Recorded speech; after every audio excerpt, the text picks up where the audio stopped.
আওয়ামী লীগ কর্মসূচি পালন করতে পারবে কিনা কি বলছে সরকার। আওয়ামী লীগ সরকার পতন হলো প্রায় 6 মাস। এর মধ্যে দেশের বাইরে থেকে বা সামাজিক যোগাযোগ মাধ্যমে বিভিন্ন সময়ে একাধিক কর্মসূচি দিয়েছিল দলটির বিভিন্ন নেতাকর্মী। তবে সেসব নিহাতি কাগজে কলমেই বলা চলে। বাস্তবে আওয়ামী লীগের হয়ে মাঠে নামেনি, বলা চলে মাঠে নামতে পারেনি কেউ। তবে এবারে 2025 সালের শুরুতেই নতুন উদ্যমে চলছে মাঠে নামার প্রয়াস। আগামী ফেব্রুয়ারি মাসব্যাপী কর্মসূচি পালনের আশা রাখছে শেখ হাসিনার দল। আগামী মাসের 1 তারিখে লিফলেট ও প্রচারপত্র বিলির মধ্য দিয়ে শুরু হবে তা। তবে আওয়ামী লীগ এসব কর্মসূচি পালন করতে চাইলেও আদতে তা সম্ভব নয়, যতক্ষণ আওয়ামী লীগ জুলাই আগস্টের গণহত্যা ও তাদের সব কৃতকর্মের জন্য ক্ষমা না চায় ততক্ষণ পর্যন্ত তাদের কোনো বিক্ষোভ করতে দেওয়া হবে না বলে জানিয়েছেন প্রধান উপদেষ্টার প্রেস সচিব শফিকুল আলম।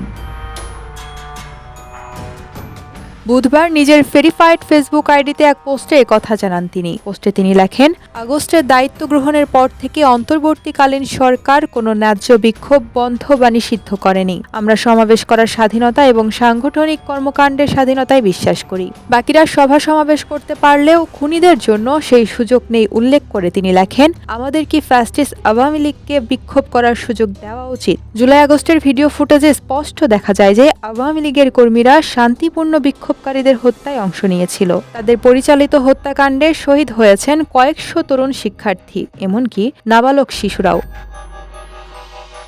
জুলাই গণ অভ্যুত্থানের সময় গণহত্যা, খুন ও তাণ্ডবের জন্য দায়ী শেখ হাসিনার নেতৃত্বাধীন আওয়ামী লীগের দলীয় সরকার। যতক্ষণ না আওয়ামী লীগ এই গণহত্যা, হত্যাকাণ্ড এবং প্রকাশ্য দুর্নীতির জন্য ক্ষমা না চাইবে এবং যতক্ষণ না তাদের অন্যায়কারী নেতাকর্মীরা বিচার ব্যবস্থার কাছে আত্মসমর্পণ করে তাদের অপরাধের জন্য বিচার কার্যের প্রক্রিয়া শুরু করে পাপমোচন করতে উদ্যোগ না নেবে এবং যতক্ষণ না আওয়ামী লীগ তাদের বর্তমান নেতৃত্ব ও ফ্যাসিবাদী আদর্শ থেকে নিজেকে আলাদা না করবে ততক্ষণ পর্যন্ত তাদের বিক্ষোভ করার অনুমতি দেওয়া হবে না। সম্প্রতি গোপালগঞ্জ সহ দেশের অল্প কিছু জায়গায় দলটির নেতাকর্মীদের মিছিল করতে দেখা গেলেও সেটি ছিল ঝটিকা মিছিল।